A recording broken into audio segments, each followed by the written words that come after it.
15ನೇ ಹಣಕಾಸು ಆಯೋಗದಲ್ಲಿ 5,495 ಕೋಟಿ ಕೊಡಬೇಕು ಅಂತ ಹೇಳಿದ್ರು. ಸ್ಪೆಷಲ್ ಗ್ರಾಂಟ್ಸ್ ಕೊಡಬೇಕು ಅಂತ ಶಿಫಾರಸು ಮಾಡಿದ್ರು. ನಮ್ಮದೇ ರಾಜ್ಯ ಒಂದೇ ರಾಜ್ಯಕ್ಕೆ ಮಾಡಿರಲಿಲ್ಲ, ಇನ್ನೂ 2 ರಾಜ್ಯಗಳಿಗೆ ಮಾಡಿದ್ದು. ಒಟ್ಟು 3 ರಾಜ್ಯಗಳಿಗೆ, ತೆಲಂಗಾಣ ಮತ್ತು ಮಿಜೋರಾಂ, ಕರ್ನಾಟಕ, ಈ 3 ರಾಜ್ಯಗಳಿಗೆ ಮಾಡಿತ್ತು. ನಿರ್ಮಲಾ ಸೀತಾರಾಮನ್ ಅವರು ಕರ್ನಾಟಕದಿಂದ ರಾಜ್ಯಸಭೆಗೆ ಹೋಗಿರೋರು. ಕರ್ನಾಟಕದಿಂದ ರಾಜ್ಯಸಭೆಗೆ ಆಯ್ಕೆಯಾಗಿರೋರು. ಅವರಿಂದ ನಿರೀಕ್ಷೆ ಮಾಡ್ಕೊಂಡಿದ್ದೋ ನಾವು, ಕರ್ನಾಟಕಕ್ಕೆ ನ್ಯಾಯ ಒದಗಿಸ್ಕೊಡ್ತಾರೆ, ಕರ್ನಾಟಕದ ಹಿತ ಕಾಪಾಡ್ತಾರೆ ಅಂತೇಳಿ ನಿರೀಕ್ಷೆ ಇಟ್ಕೊಂಡಿದ್ದು. ಆದರೆ ಕರ್ನಾಟಕಕ್ಕೆ ಬಹಳ ನಿರಾಸೆ ಮಾಡಿದ್ದಾರೆ. ಕರ್ನಾಟಕದ ಜನರಿಗೆ ದೊಡ್ಡ ಅನ್ಯಾಯ ಮಾಡಿದ್ದಾರೆ. ಆಮೇಲೆ ಬಜೆಟ್ನಲ್ಲಿ ಪೆರಿಫೆರಲ್ ರಿಂಗ್ ರೋಡ್ಗೆ ಮತ್ತು ವಾಟರ್ ಬಾಡೀಸ್ ಡೆವಲಪ್ಮೆಂಟಿಗೆ 6,000 ಕೋಟಿ ಕೊಡ್ತೀವಿ ಅಂತ ಹೇಳಿದ್ರು. ಅದನ್ನು ಕೂಡ ಕೊಡಲಿಲ್ಲ. 20 ಪರಿಹಾರ ಹೆಚ್ಚು ಮಾಡಬೇಕು ಅಂತ ಕೇಳಿದ್ದು, ಅದನ್ನು ಕೊಟ್ಟಿಲ್ಲ. ಆಮೇಲೆ ಅಪ್ಪರ್ ಭದ್ರಾಕಕ್ಕೆ ಅವರೇ ಬಜೆಟ್ನಲ್ಲಿ ಘೋಷಣೆ ಮಾಡಿದ್ರು 5,300 ಕೋಟಿ, ಅದು ಕೊಡಲಿಲ್ಲ. ಅದು ಕೊಡಬೇಕು ಅಂತ ಕೇಳ್ಕೊಂಡಿದ್ದು ನಾವು. ಆಮೇಲೆ ವಸತಿ ಯೋಜನೆಗಳಿಗೆ, ನಗರ ವಸತಿ ಯೋಜನೆಗಳಿಗೆ 1.5 ಲಕ್ಷದಿಂದ 5 ಲಕ್ಷ ರೂಪಾಯಿ ಮಾಡಬೇಕು ಅಂತ ಹೇಳಿದ್ದು.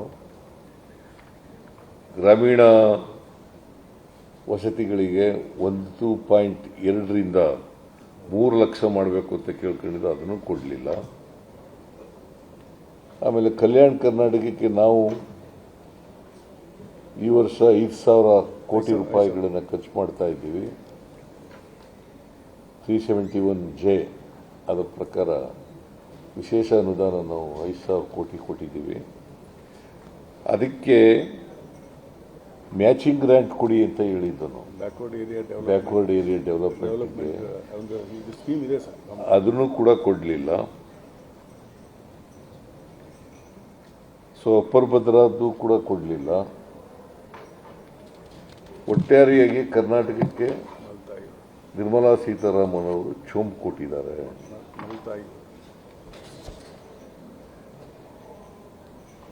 ಈ ಬಜೆಟ್ನಲ್ಲಿ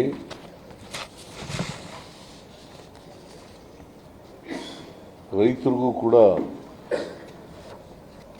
ಏನು ಪ್ರಯೋಜನ ಆಗಿಲ್ಲ. ರೈತರು ಯಾಕಂತಂದರೆ ಇವರು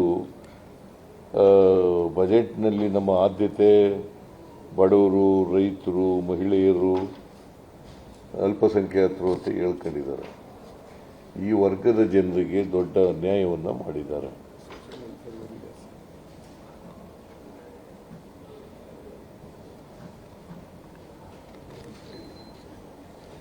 ರೈತರು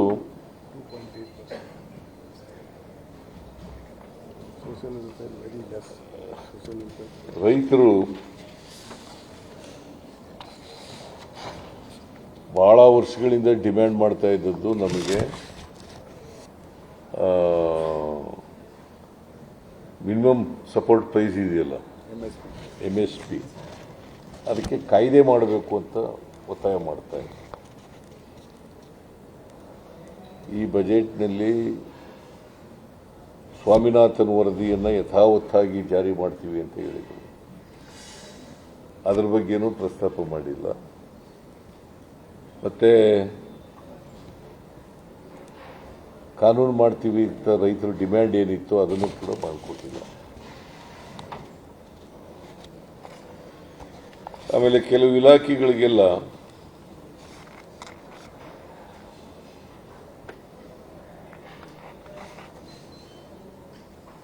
ಈ ಫೆಬ್ರವರಿ ಬಜೆಟ್ನಲ್ಲಿ ಮಂಡಿಸಿದ್ರಲ್ಲ, ಅದಕ್ಕಿಂತ ಕಡಿಮೆ ಅನುದಾನ ಕೊಟ್ಟಿದ್ದಾರೆ.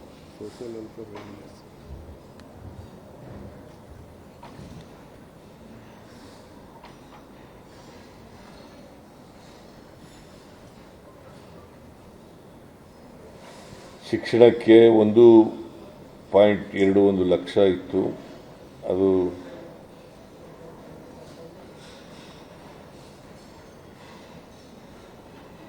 1.25 ಅಷ್ಟೇ ಮಾಡಿರೋದು, ಹೆಚ್ಚೇನು ಮಾಡಿಲ್ಲ. ಆಮೇಲೆ ಗೃಹ ಖಾತೆಗೆ 2.3 ಲಕ್ಷ ಕೋಟಿ ಎಷ್ಟಿತ್ತು, ಈಗ ಬರೀ 1.51 ಲಕ್ಷ ಕೋಟಿಗಷ್ಟೇ ಮಾಡಿರೋದು. ಆರೋಗ್ಯ ಕ್ಷೇತ್ರಕ್ಕೆ ಹೋದ ಸಾರಿ ಬಜೆಟ್ನಲ್ಲಿ 90,659 ಕೋಟಿ ಒದಗಿಸಲಾಗಿತ್ತು. ಈ ಬಜೆಟ್ನಲ್ಲಿ ಬರೀ 89,207 ಕೋಟಿ ಮಾತ್ರ ಒದಗಿಸಿಕೊಟ್ಟಿದ್ದಾರೆ. ಆಮೇಲೆ IT ಮತ್ತು ಸಂವಹನ ಕ್ಷೇತ್ರ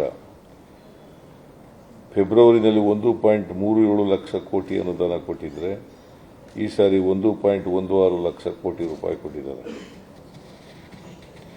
ಆಮೇಲೆ ಎಲ್ಲಕ್ಕಿಂತ ಬಹಳ ಮುಖ್ಯವಾಗಿ ಪರಿಶಿಷ್ಟ ಜಾತಿ ಪರಿಶಿಷ್ಟ ವರ್ಗ ಬಹಳ ಮಾತಾಡ್ತಾರಲ್ಲ ಇವರು, ಅವ್ರಿಗೆ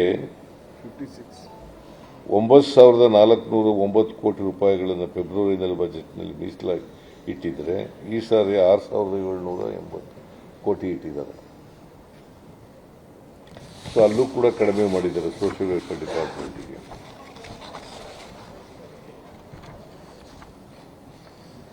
ಸೊ ಫೆಬ್ರವರಿನಲ್ಲಿ ಇವರು ಏನು ಹೇಳಿದ್ರು ಅದಕ್ಕಿಂತ ಶಿಕ್ಷಣ, ಆರೋಗ್ಯ, ರಕ್ಷಣೆ ಮುಂತಾದ ಕ್ಷೇತ್ರಗಳಿಗೆ ಗಣನೀಯವಾಗಿ ಕಡಿಮೆ ಮಾಡಿದ್ದಾರೆ.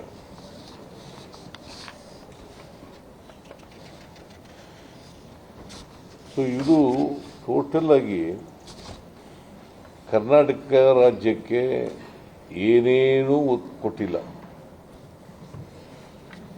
ಈ ಪಾಪ 5 ಜನ ಮಂತ್ರಿಗಳಿದ್ದಾರೆ, ಕುಮಾರಸ್ವಾಮಿ, ಶೋಭಾ ಕರಂದ್ಲಾಜೆ, ಪ್ರಹ್ಲಾದ್ ಜೋಶಿ, ಆಮೇಲೆ ಸೋಮಣ್ಣ, ಇನ್ಯಾರು ನಿರ್ಮಲಾ ಸೀತಾರಾಮನ್. ಈ 5 ಜನ ಇದ್ದರೂ ಕೂಡ ಕೈಗಾರಿಕಾ ಕ್ಷೇತ್ರದಲ್ಲೂ ಏನೂ ಮಾಡಿಲ್ಲ, ರೈಲ್ವೆನಲ್ಲೂ ಏನು ಕೊಟ್ಟಿಲ್ಲ. ಮತ್ತು ನಿರ್ಮಲಾ ಸೀತಾರಾಮನ್ ಅವರು ಹಣಕಾಸಿನ ಮಂತ್ರಿಯಾಗಿ ರಾಜ್ಯನ ಪ್ರತಿನಿಧಿಸ್ತಕ್ಕಂಥವರು, ಈ ರಾಜ್ಯಸಭೆಗೆ ಆಯ್ಕೆಯಾಗಿರ್ತಕ್ಕಂಥವರು ಅವರು ಕೂಡ. ಸೊ ಒಟ್ಟಾರೆಯಾಗಿ ರೈತರಿಗೆ ಈ ಕೇಂದ್ರ ಸರ್ಕಾರ ಈ ಬಜೆಟ್ ಮೂಲಕ ಪಂಗನಾಮ ಹಾಕಿದೆ. ಸಮಾಜ ಕಲ್ಯಾಣ, ಶಿಕ್ಷಣ, ಅದು ಹೇಳಿದ್ನಲ್ಲ, ಸಮಾಜ ಕಲ್ಯಾಣ. ಸೊ ಒಟ್ಟಾರೆ ಬಜೆಟ್ ಇದೆಯಲ್ಲ, ಇದು ಈಗ ನಾವು ಇದನ್ನು ಕೇಳಿದ್ದು ಬಹಳ ವರ್ಷಗಳಿಂದ, ರಾಯಚೂರಿನಲ್ಲಿ ಒಂದು ಏಮ್ಸ್ ಮಾಡ್ರಿ ಅಂತ ಹೇಳಿದ್ದು ಬಹಳ ವರ್ಷಗಳಿಂದ ಡಿಮ್ಯಾಂಡ್ ಇದೆ. ಆ ಭಾಗ ಹಿಂದುಳಿದ ಭಾಗ ಇದೆ, ಕೊಡಿ ಅಂತ ಕೇಳಿದ್ದು, ಅದನ್ನು ಕೂಡ ಕೊಡಲಿಲ್ಲ. ಒಟ್ಟಾರೆಯಾಗಿ ಈ ಬಜೆಟ್ ಇದೆಯಲ್ಲ ಟೋಟಲಿ ನಿರಾಶಾದಾಯಕವಾದಂಥ, ಜನವಿರೋಧಿಯಾದಂಥ, ವಿಶೇಷವಾಗಿ ಬಡವರು, ಪರಿಶಿಷ್ಟ ವರ್ಗದವರು, ಪರಿಶಿಷ್ಟ ಪಂಗಡದವರು, ರೈತರು, ಇವರಿಗೆ ದೊಡ್ಡ ಅನ್ಯಾಯ ಆಗಿದೆ. ನಾನು ಪೂರ್ಣ ಬಜೆಟ್ಟು ಇದೆಲ್ಲ ಓದಕ್ಕಾಗಿಲ್ಲ, ಇನ್ನು ಪೂರ್ಣ ಬಜೆಟ್ ಎಲ್ಲ ಓದಿದ ಮೇಲೆ ರಿಯಾಕ್ಟ್ ಮಾಡ್ತೀನಿ. ಈಗ ಅವರು ಟಿ ವಿನಲ್ಲಿ ಬರೋದು ನೋಡ್ಕೊಂಡು ಹೇಳಿರ್ತಕ್ಕಂಥದ್ದು, ಮತ್ತು ನಮ್ಮ ಅಧಿಕಾರಿಗಳು ಅದನ್ನು ಬಜೆಟನ್ನು ನೋಡಿದ್ದಾರೆ, ಅದರ ಮೇಲೆ ಇರತಕ್ಕಂಥದ್ದು ಇನ್ನೇನಾದರೂ ಇದೆ ಇಂಪಾರ್ಟೆಂಟ್ ಹೇಳಿ. ಸರ್, ಪೂರ್ಣ ಬಜೆಟ್ ಓದಿಲ್ಲ ಅಂತ ಹೇಳ್ತಿದ್ರೆ ಮತ್ತೆ ಅಪೂರ್ಣ ಬಜೆಟ್ ಓದ್ಬಿಟ್ಟು ನಿರಾಶಾದಾಯಕ ನಿರರ್ಥಕ ಬಜೆಟ್ ಯಾರು ಮಾಡ್ತಾರೆ? ಹೈಲೈಟ್ಸ್ ಆಫ್ ದ ಬಜೆಟ್ ನೋಡಿದ್ರೆ ಹೈಲೈಟ್ಸ್ ಓದಿದ್ದೀನಲ್ಲಪ್ಪ.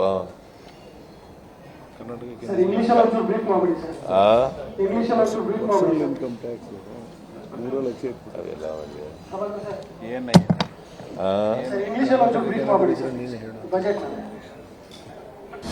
ಅನುಕ್ಷಣದ ಸುದ್ದಿಗಳಿಗಾಗಿ ವಿಸ್ತಾರ ನ್ಯೂಸ್ ಯೂಟ್ಯೂಬ್ ಚಾನೆಲ್ ಸಬ್ಸ್ಕ್ರೈಬ್ ಮಾಡಿ. ಹೊಸ ಸುದ್ದಿಗಳ ನೋಟಿಫಿಕೇಶನ್ಗಾಗಿ ಬೆಲ್ ಐಕಾನ್ ಕ್ಲಿಕ್ ಮಾಡಿ. ಲೇಟೆಸ್ಟ್ ಅಪ್ಡೇಟ್ಸ್ಗಾಗಿ www.vistaranews.com ವೆಬ್ಸೈಟ್ಗೆ ವಿಸಿಟ್ ಮಾಡಿ. ಅಂಗೈಯಲ್ಲೇ ಜಗತ್ತಿನ ಸುದ್ದಿ ತಿಳಿಯಲು ವಿಸ್ತಾರ ನ್ಯೂಸ್ ಕನ್ನಡ ಆಪ್ ಡೌನ್ಲೋಡ್ ಮಾಡಿ.